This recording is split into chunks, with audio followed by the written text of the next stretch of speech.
Bien-aimé dans le Seigneur, Shalom, c'est le serviteur de Dieu Bertrand Kisangou. Aujourd'hui, en allant gagner mon pain quotidien, je veux juste revenir sur te parler encore du ciel et en insistant sur la sanctification. La Bible déclare de rechercher la paix avec tous et la sanctification sans laquelle personne ne verra le Seigneur. Et dans la sanctification, il y a aussi la sanctification du corps. Il n'y a pas que le cœur. Nous devons être purs et sans tache au niveau de notre être intérieur, mais extérieur aussi. Et c'est comme cela que nous verrons la gloire de Dieu et que nous pourrons hériter au ciel un jour.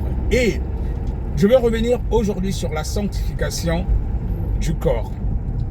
Alors, quand on parle de la sanctification du corps, cela rime aussi à ne pas rajouter des corps étrangers dans notre corps, c'est-à-dire de modifier la nature de ce que Dieu a créé. Aujourd'hui, il y a beaucoup, on parle par exemple, je sais pas, de BBL, il y en a qui rajoutent le derrière en changeant la nature de ce que Dieu a créé, il y en a qui rajoutent la poitrine et il y a beaucoup de fausseté en nous qui font que nous changeons la nature de ce que Dieu a créé. Et quand nous faisons cela, c'est comme si nous injurions Dieu, nous disons à Dieu, Dieu, tu m'as mal créé, je rajoute un peu de derrière, je rajoute un peu de poitrine, je change mon teint, j'étais noir, je deviens blanc, j'ai des cheveux afro, non, je suis pas content de ces cheveux-là, il faut que ça soit bien lissé, bon, ouais, c'est pas suffisamment ça, bon, il faut que je rajoute maintenant des perruques, il faut que je rajoute maintenant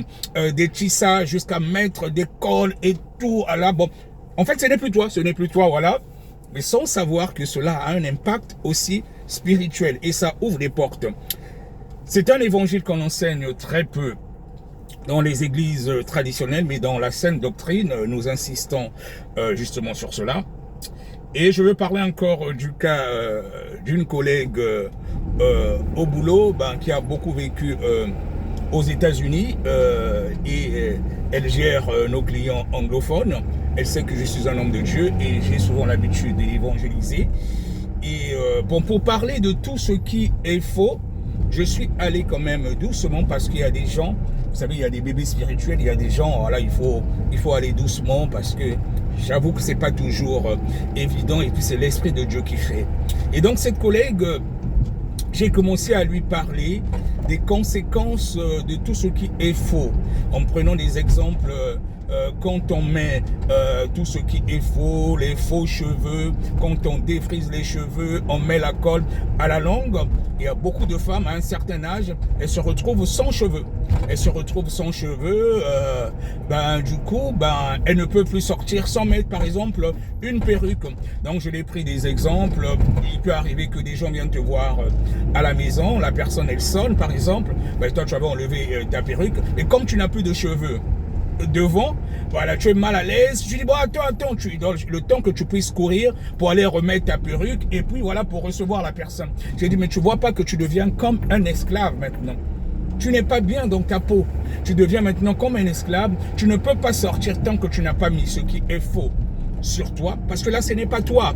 Et ça veut dire qu'il y a certaines même devant même son homme, son mari, mais elle a honte même parce que bon, ce n'est plus elle, elle n'a plus de cheveux. Mais là c'est parce que pendant la jeunesse et pendant des années, elle a défrisé ses cheveux, elle a abîmé ses cheveux et en mettant les choses comme les perruques, les tissages et surtout en plus avec la colle à la langue, il y a beaucoup de femmes africaines ou d'origine africaine qui n'ont plus des cheveux.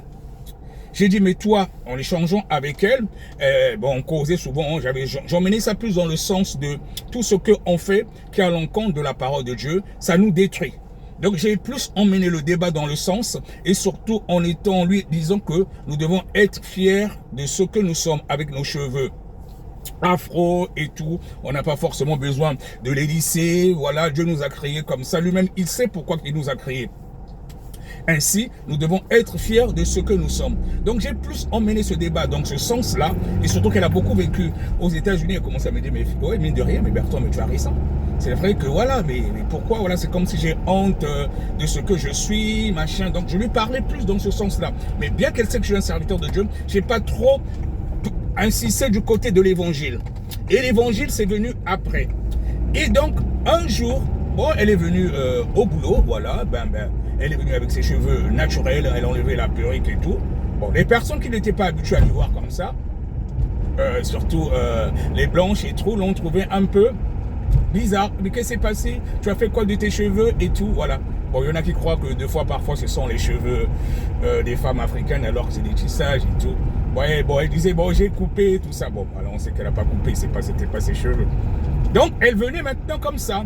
Elle a pris l'habitude de venir comme ça, elle a pris l'habitude. Et là, ça fait maintenant des mois qu'elle vient finalement comme ça. Hier, je lui ai posé la question, mais est-ce que tu ne trouves pas que tu es belle comme ça? Elle me dit, mais vraiment, je te remercie. Avant, sans mettre la perruque ou le tissage, j'étais mal dans ma peau. Maintenant, là, je me suis habitué à rester comme ça, mais je me sens belle. Et même quand je sors avec mon homme, je suis désormais naturelle. Et même mon homme me dit qu'il me préfère comme ça, il me trouve belle. Je dis, tu vois, mais tout est dans la tête. Parce que tu vois, tu as été conditionné comme beaucoup de femmes. Elles croient que si elles ne m'aiment pas tout ce qui est faux, elle n'est pas belle. Non, mais là, tu vois que tu es belle comme ça. Parce que tout est dans ta tête. Si tu te sens belle comme tu es, mais les autres aussi te trouveront belle. Mais si tu as un complexe, tu trouves que tu n'es pas belle ainsi, mais les autres aussi ne te trouveront pas belle. Et j'ai dit, mais voilà, mais tu es bien, je te garantis que tu es très belle comme ça. Tu es naturelle, elle vient avec ses cheveux naturels et même pas maquillée. Elle est même pas maquillée, elle vient, mais je te dis que tu es très belle comme ça. Donc elle dit, ah, vraiment, je te remercie. J'ai emmené ça plus dans le contexte où ce que ça va créer par rapport à sa santé, son être extérieur, ce qu'elle va abîmer. Elle me dit, mais effectivement, tu as raison. J'ai commencé aussi à parler à ma maman, et même ma maman aussi, elle était gênée sans mettre le tissage ou les perruques. Maintenant, elle commence à me suivre, effectivement, nous sommes bien avec nos cheveux naturels. Donc aujourd'hui, ma soeur, je voulais donc te conseiller d'être naturel. Parce que quand tu n'es pas naturel, tu rajoutes tout ce qui est faux, il y a des conséquences à la longue, que ce soit celle qui rajoute la poitrine, celle qui rajoute le derrière, il y en a qui rajoutent des lèvres et surtout les cheveux. Oh, la plupart des femmes africaines, malheureusement, elles ont abîmé leur chevelure et aujourd'hui, elles ont honte de sortir. Elles ne peuvent même plus sortir sans tissage, sans perruque. C'est triste. Je voulais te conseiller aujourd'hui d'être naturel. Je te conjure d'être naturel et surtout, Dieu aime ça. Tu es une servante de Dieu. Apprends à être naturel et puis je te garantis qu'il y a de la puissance derrière. Quand tu es naturel, tu es fier d'être comme Dieu t'a créé. Quand tu rajoutes tout ce qui est faux, tu dis à Dieu, tu m'as mal créé. Et en plus, les conséquences, tu risques de rater le ciel. Parce que quand tu changes la nature de ce que Dieu a créé, c'est un péché. Et tu risques de rater le ciel. La Bible déclare de rechercher la paix avec tous et la sanctification sans laquelle personne ne verra le Seigneur. Je voulais juste te transmettre ce message. Sois richement béni et que la paix de notre Seigneur Jésus-Christ soit avec toi. Et surtout, n'oublie pas que l'important, c'est le ciel. Shalom, ton frère, le serviteur Bertrand Kisson.